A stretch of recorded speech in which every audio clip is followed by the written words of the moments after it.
Greetings and welcome to Newsm TV. I am Makanaka Masenya. My story is making the headlines. Chamisa lashes out at police a violent crackdown.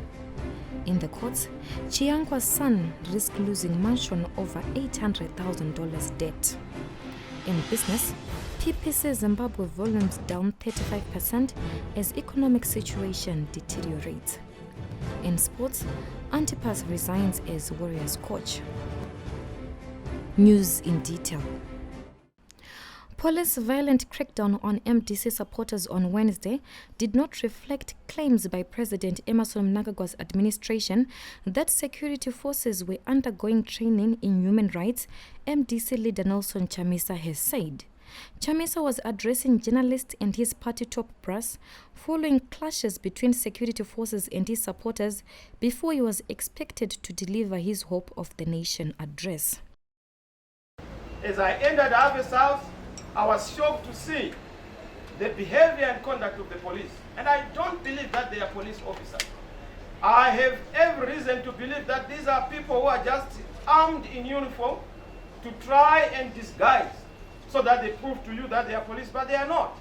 Their conduct does not show people who have been trained, does not show people who have benefited even from the regional effort, especially South Africa, through the human rights training that was done to our various police officers. I saw and I've just received a report that Vincent Tsvangirai has been hurt and was injured, and many others who were just going by doing their business. What tells you is that we are in a rogue regime.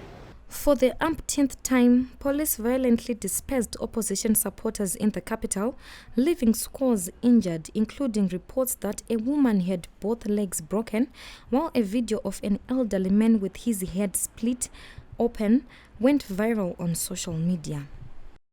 In his address, Chamisa said President Emmerson Mnangagwa has exposed himself as the power behind former President Robert Mugabe's 37-year dictatorship that was brought to a dramatic end by a military coup in November 2017 that ironically installed the new ZANU-PF leader against the wishes of his mentor for 52 years. Mnangagwa has scaled new levels of dictatorship, literally showing that he was indeed the man behind the dictatorship we have seen in this country. He is simply the dictator who must be able to. Zimbabwe's human rights situation remains a sticky issue, with Western powers, especially the US, who slapped the Harare administration with sanctions, demanding respect for human rights as a precondition for better relations and re-engagement after years of isolation under Mugabe.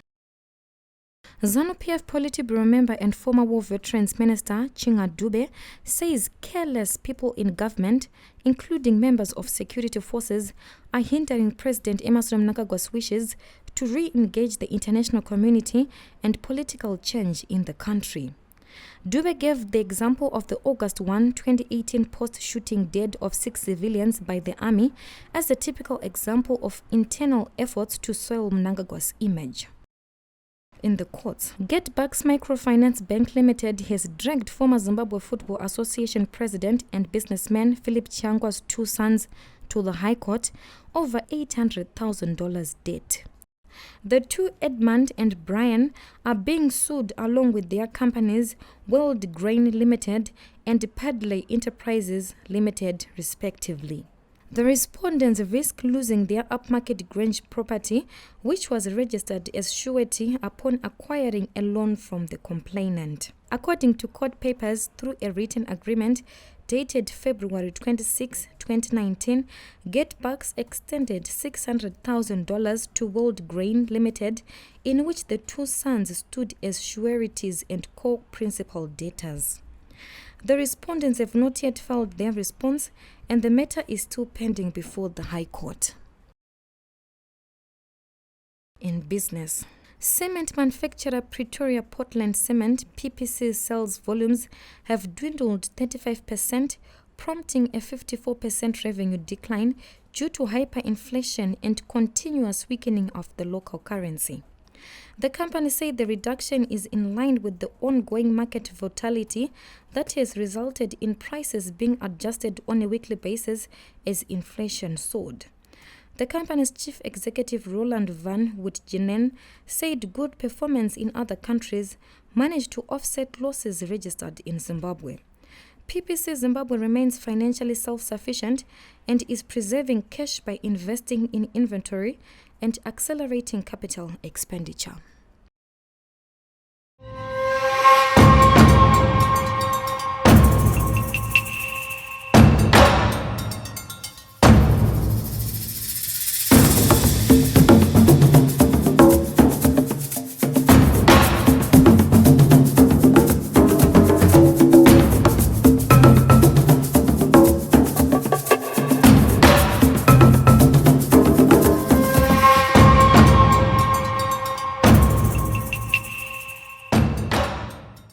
We end with sports. Warriors coach Joe Antipas has sensationally announced his departure from the national team exactly 24 hours after masterminding the downfall of Zambia in a Total Africa Cup of Nations qualifier at the Hero Stadium in Zambia.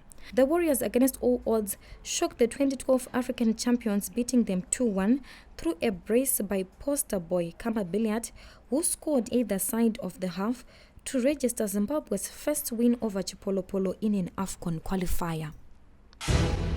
Reporting for newzimbabwe.com, I am Makanaka Masengema. For this and more stories, visit our website www.newzimbabwe.com and subscribe to our YouTube channel, News and TV.